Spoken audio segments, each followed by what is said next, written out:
कार्तिक मास को शास्त्रों में पुण्य मास कहा गया है। पुराणों के अनुसार जो फल सामान्य दिनों में 1000 बार गंगा स्नान का होता है तथा प्रयाग में कुंभ के दौरान गंगा स्नान का फल होता है, वही फल कार्तिक माह में सूर्योदय से पूर्व किसी भी नदी में स्नान करने मात्र से प्राप्त हो जाता है। शास्त्रों के अनुसार कार्तिक मास स्नान की शुरुआत शरद पूर्णिमा से होती है और इसका समापन कार्तिक पूर्णिमा को होता है।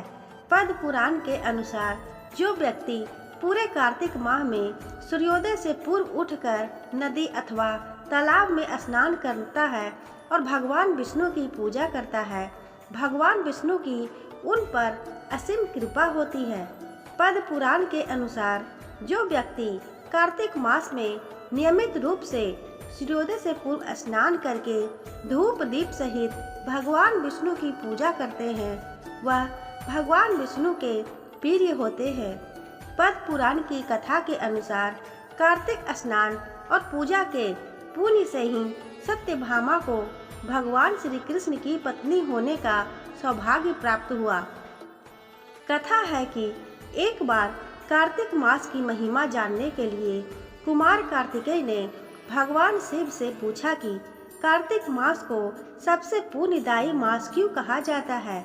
इस पर भगवान शिव ने कहा कि नदियों में जैसे गंगा श्रेष्ठ है, भगवानों में विष्णु उसी प्रकार मासों में कार्तिक श्रेष्ठ मास है।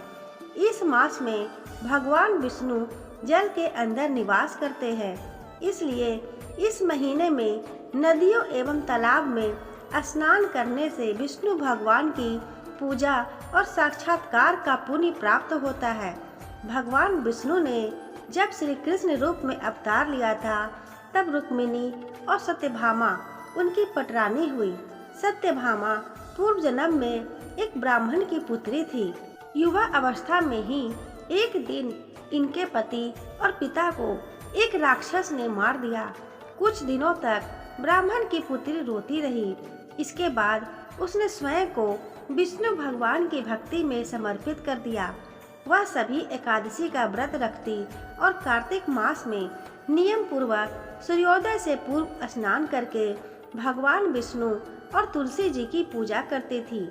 बुढ़ापा आने पर एक दिन जब ब्राह्मण की पुत्री कार्तिक स्नान के लिए गंगा में डुबकी लगाई तब बुखार से कांपने लगी और गंगा तट पर उसकी मृत्यु हो गई।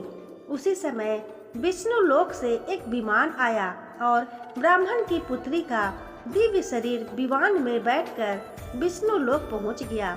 जब भगवान विष्णु ने कृष्ण अवतार लिया तब ब्राह्मण की पुत्री ने सत्यभामा के रूप में जन्म लिया। कार्तिक मास में दीप दान करने के कारण सत्यभामा को सुख और संपत्ति प्राप्त हुई। नियमित तुलसी में जल अर्पित करने के कारण सुंदर वाटिका का सुख मिला।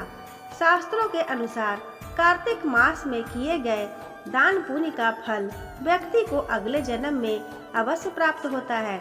दोस्तों, आशा करती हूँ आपको ये कहानी पसंद आई होगी।